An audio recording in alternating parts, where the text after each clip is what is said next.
Hello, everyone. My name is Denise Burkover, and I'm the collections curator at the Ryerson Image Center. On behalf of the RIC, I'd like to thank you all for joining us today for our noontime collection talk with Toronto photographer and collector Stephen Evans. Before we begin, I would like to start by acknowledging with respect that today is Orange Shirt Day, our National Day for Truth and Reconciliation. Today, we mourn the victims of Canada's residential school system. Our noontime collection talk is virtual, but we are broadcasting our program from Ryerson University, which is located on the traditional territory of the Anishinaabe, Mississaugas, and Haudenosaunee peoples. The university recently acknowledged its own role in the history of the residential schools and committed to a number of actions, including the decision to change its name in the coming months to redress that legacy in furtherance of truth and reconciliation. Additionally, we at the RIC accept our shared ongoing responsibility for this land where our institution stands. We are committed to doing our part to bring about a better future for all people who live here during this time of environmental upheaval and crisis. We are pleased to be resuming the Noontime Collection Talk series after a bit of a hiatus. As some of you may know, these talks traditionally take place in the RIC's Peter Higdon Research Center, which you can see in my virtual background behind me.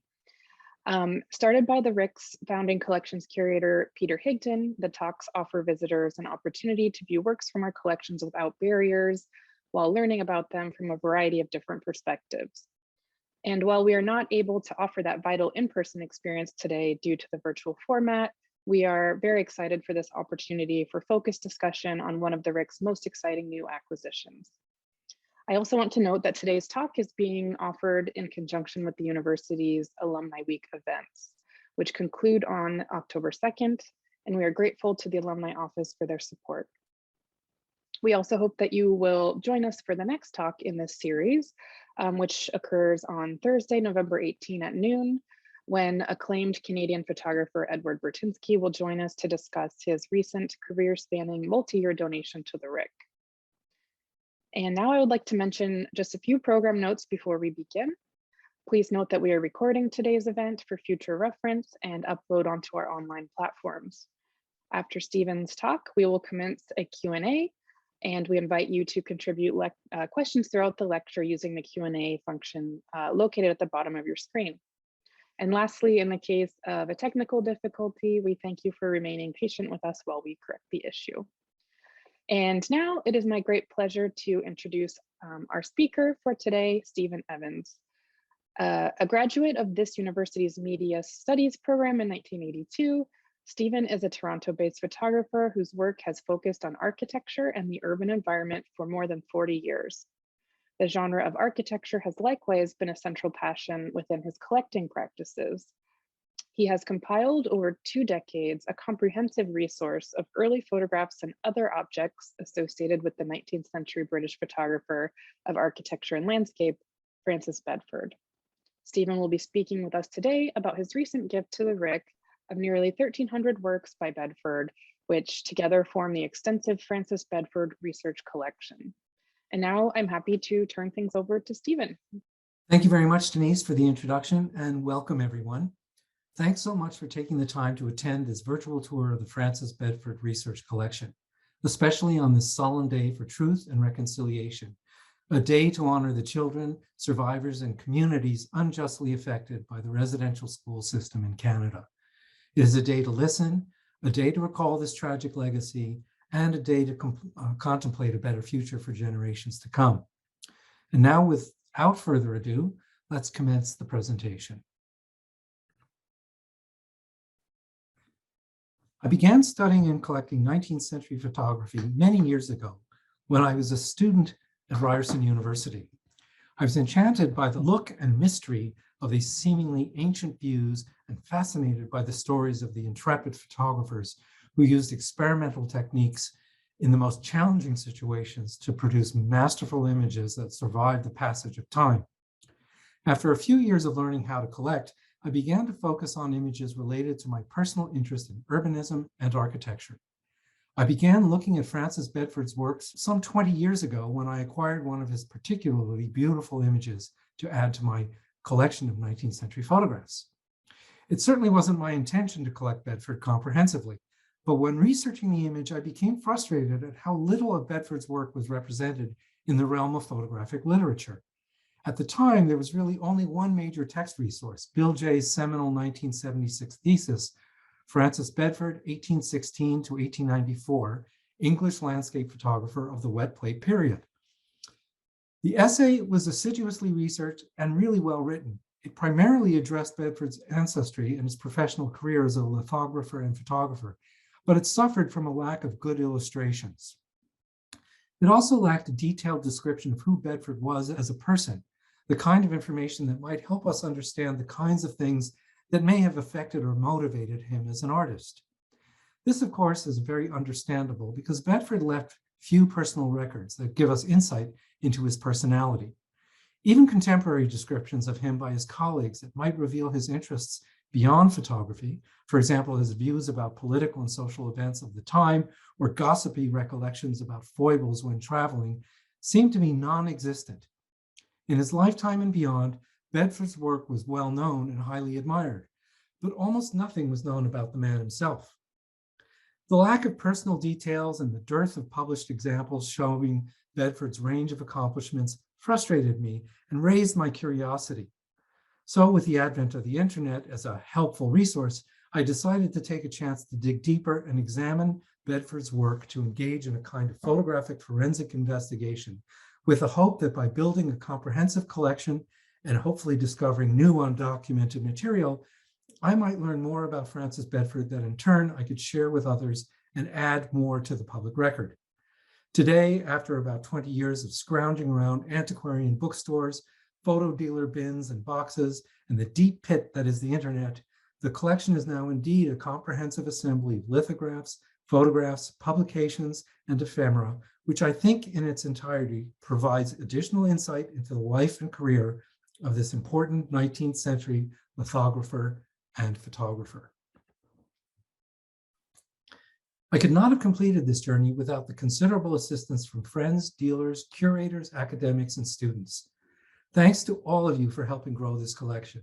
We can all be proud to see it safely housed and cared for at the Ryerson Image Center, where it will be available to be studied and enjoyed for generations to come.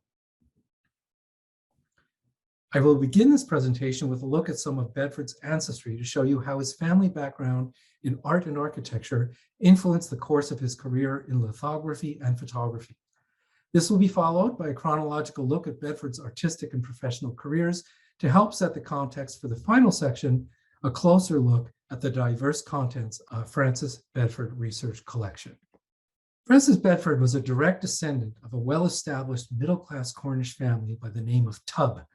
John Tubb, Francis's grandfather, was born in 1741.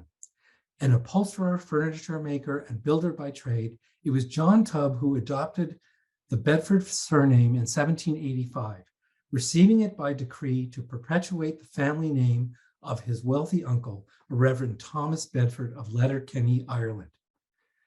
4 years later, upon the death of the Reverend Bedford, John Tubb, now known as John Bedford, inherited his uncle's very substantial estate.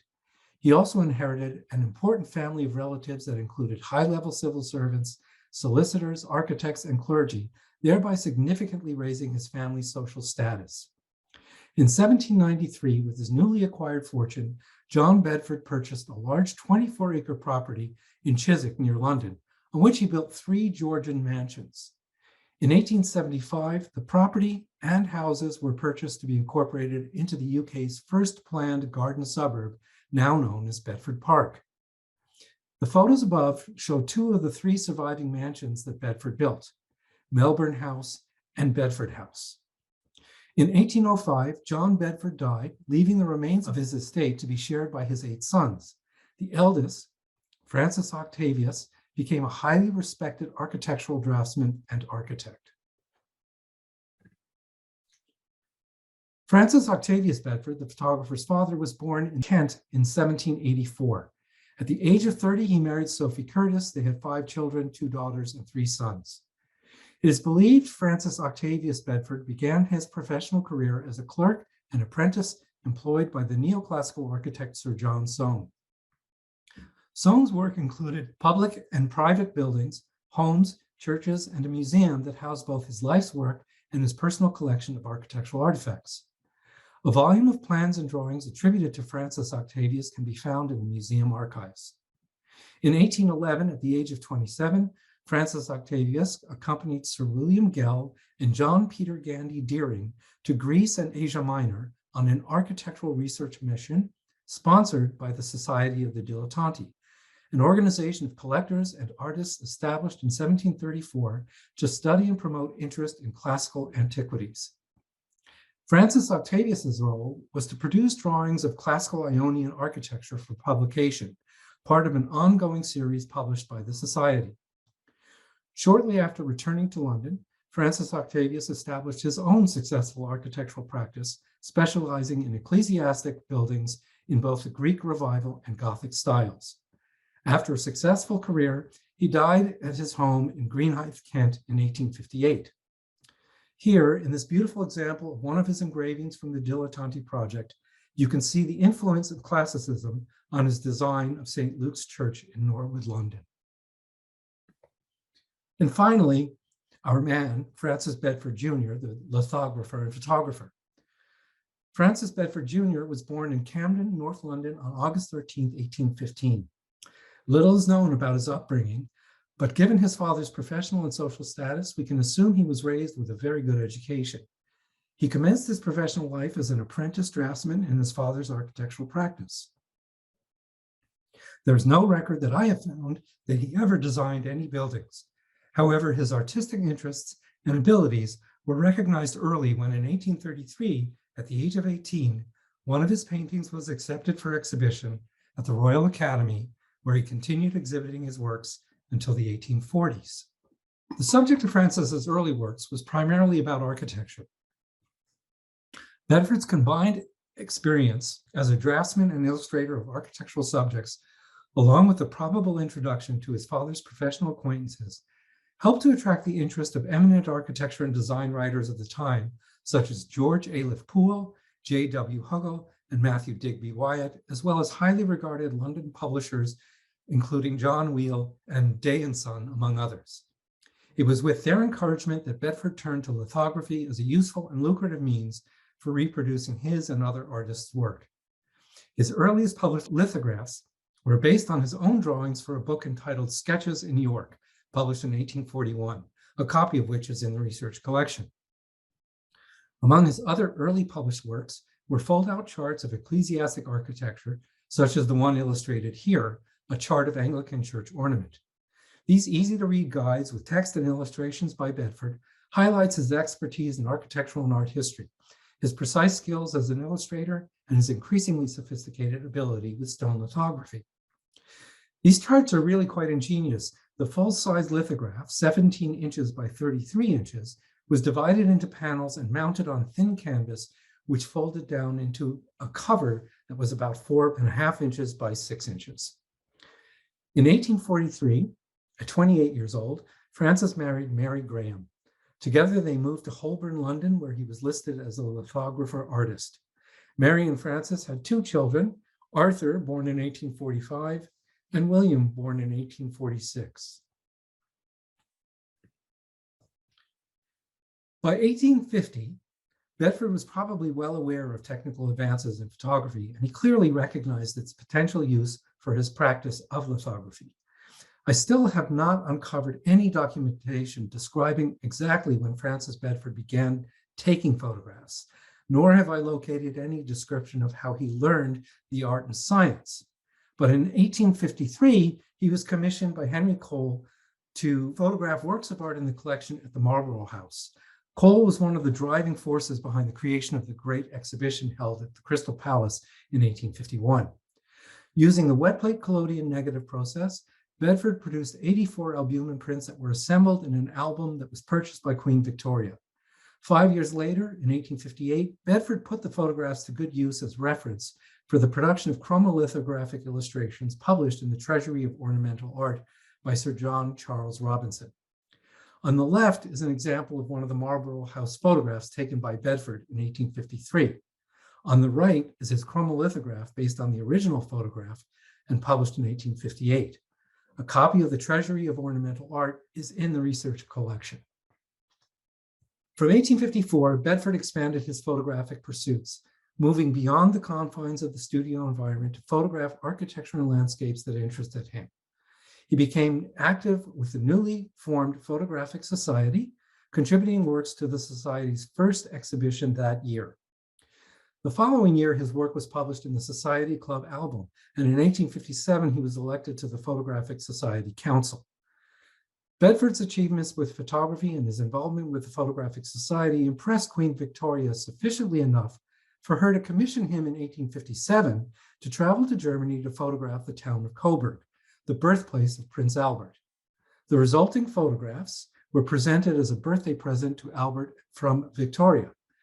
This photograph is to be found in the Royal Collection and sadly is not part of the Francis Bedford Research Collection. In 1858, Bedford's father died, and at this point, Francis began to concentrate his professional pursuits entirely on photography. With his family escorting, assisting, and even posing for him, he began to travel throughout Britain, taking photographs of rugged natural landscapes, quiet village scenes, and historic architecture.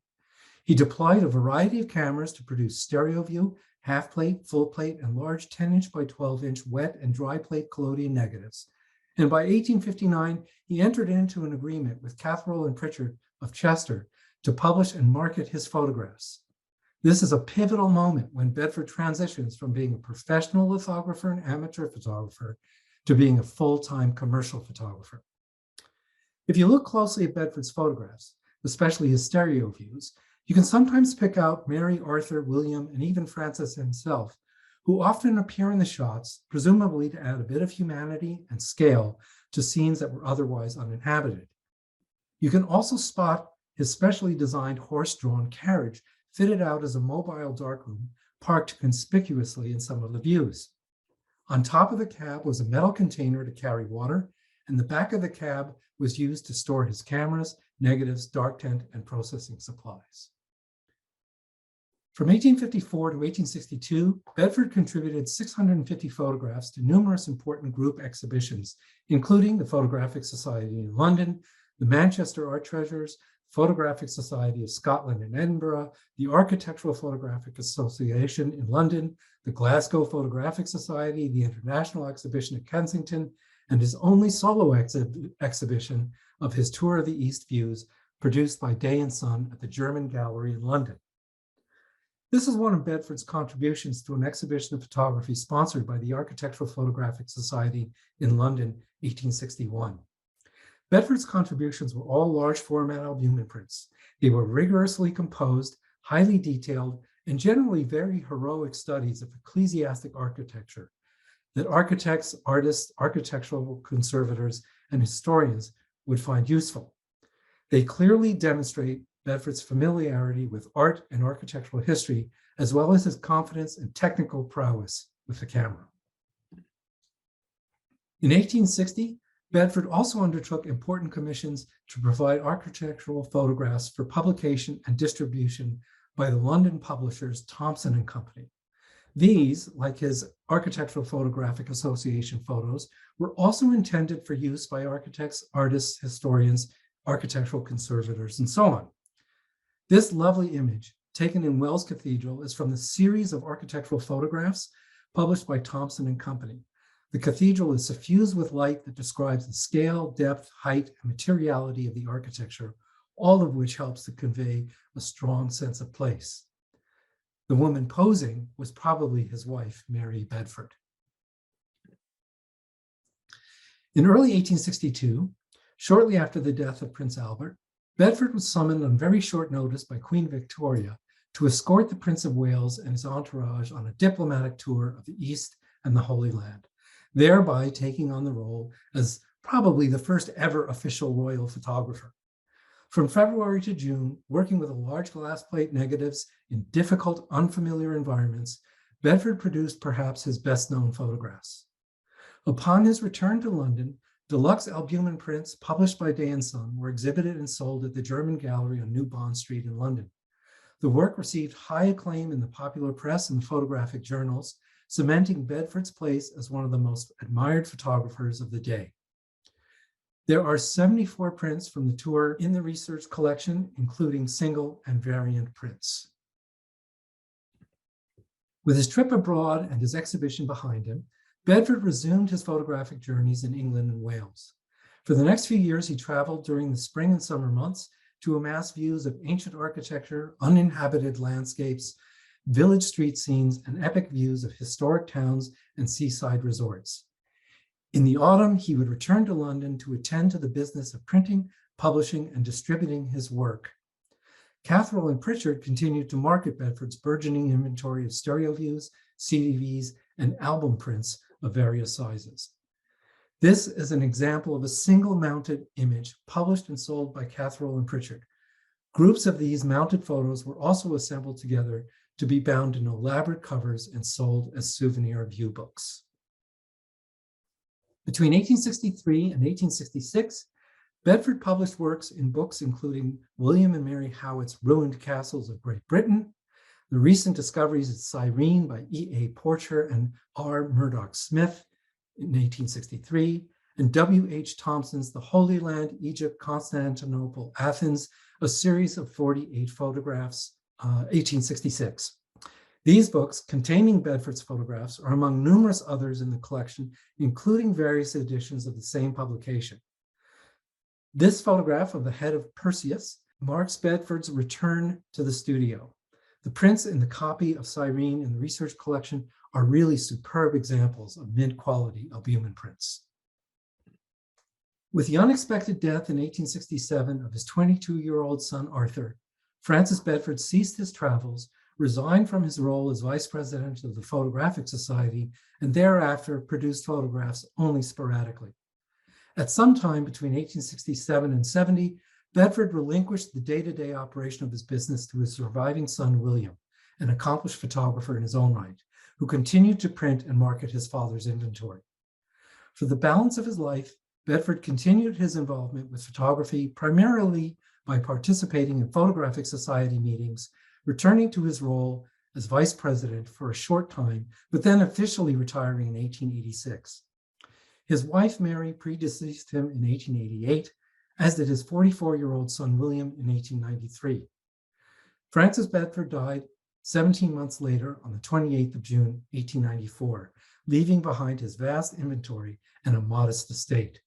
And to my knowledge, few, if any, personal or even professional records or correspondences. In 2013, Paula Fleming and I went on a safari in Highgate Cemetery to track down Bedford's grave. With gracious assistance from the staff, this is how we found it.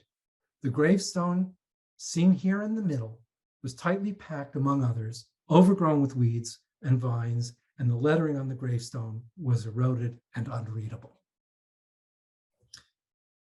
So this is the inventory list for the Francis Bedford Research Collection. There's a total of 1,982 photographs, 669 of which are original prints published in bound publications. There are also 280 lithographic prints, mostly in books, with a few extracted examples stored separately. That amounts to 2,242 individual items. In addition, there are numerous periodicals and assorted items of ephemera. In the slides that follow, I'll show you more examples from the collection. These are examples of publications containing lithographs by Bedford. His early works were based on his own drawings or the drawings by other artists, but many of his later works were based on his photographs. On the left is his first publication, Sketches in York, lithographs that were drawn by Bedford and published in 1841. In the center is another example of the 6 folding charts and maps that are in the collection, and on the right is a copy of the Treasury of Ornament. The collection also includes 14 lithographic plates extracted from books. I have a particular admiration for the early works Bedford produced between 1854 and 1863. The earliest images, like these two, were more than just architectural studies. There's a sense of melancholy in some of the images, particularly in those that included people. The image of the gent slumped at the door at Barfestone is a triumph, a portrait and an architectural study that combined allude to matters of decay and time passing, of age and aging, of survival. There are multiple versions of these two images in the research collection.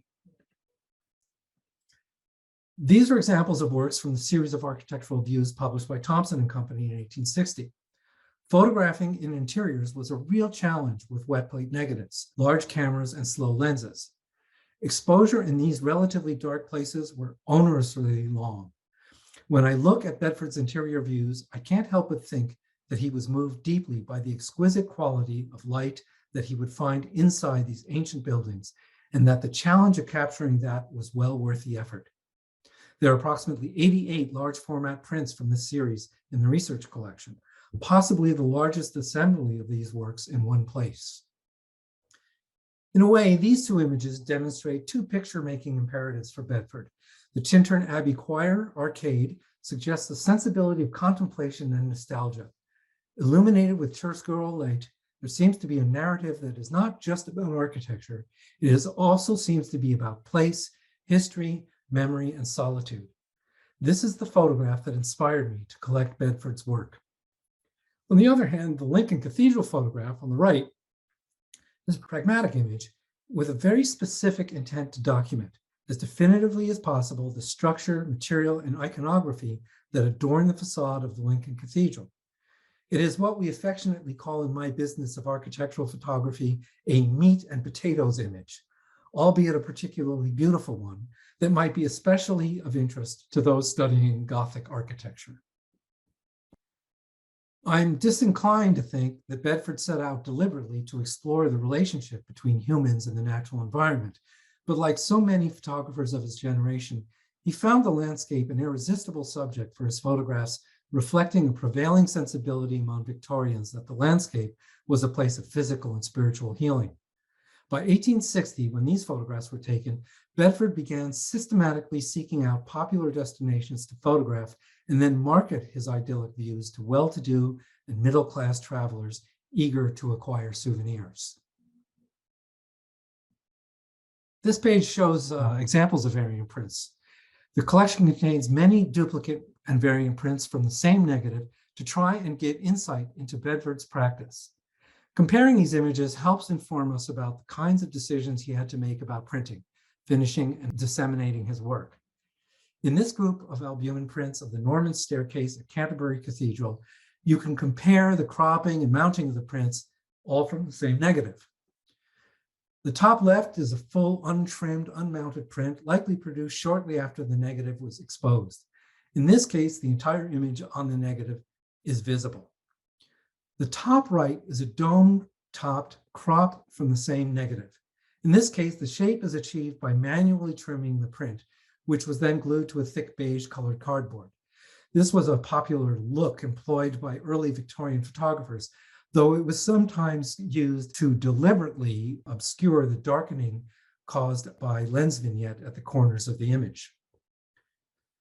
And on the bottom left, this print has had the edges trimmed manually to remove the black edges from the contact sheet.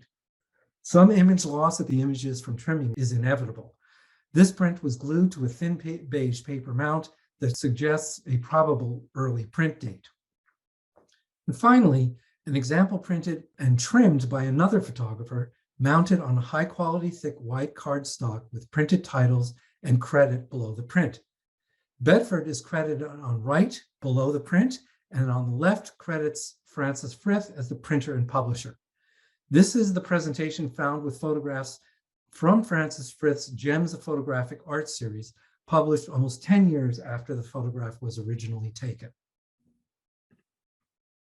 The research collection has 634 stereo views, spanning a period of about 7 years of Bedford's travels in England.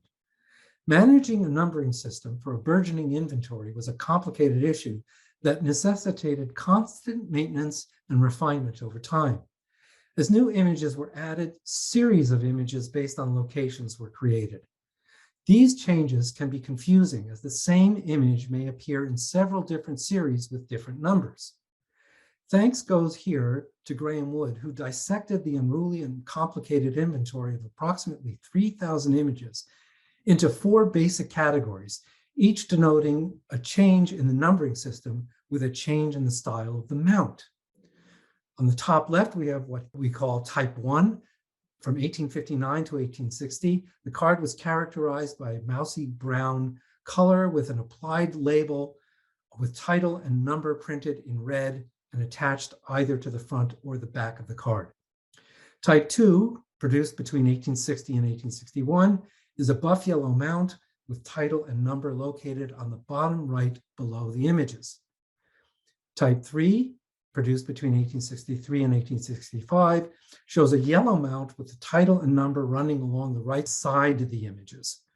And type 4, 1864 or later, was a bright yellow mount with the title and number running along the right side of the images and the series title and Bedford's name on the left side of the card.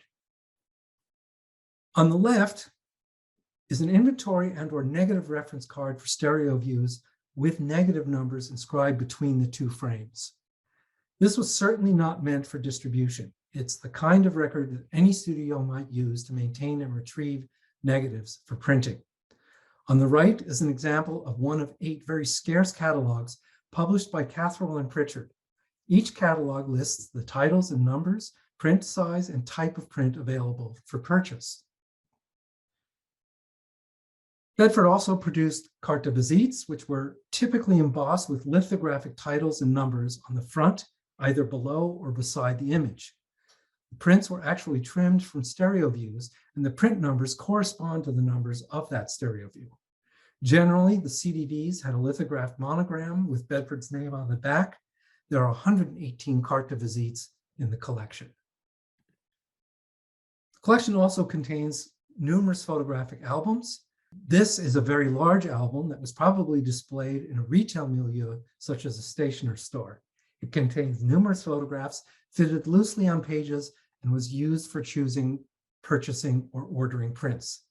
It contains 179 Bedford albumen prints in a variety of standard formats showing views of Tewkesbury and Herefordshire. In the back of the album, there's also an assortment of 49 similar photographs taken by Francis Frith, which gives us an opportunity to compare the work of the two competing photographers. Other albums in the collection include a personal CDV album with images chosen and arranged by a customer, a typical personal travel photograph album containing views of well-known tourist destinations taken by a variety of photographers.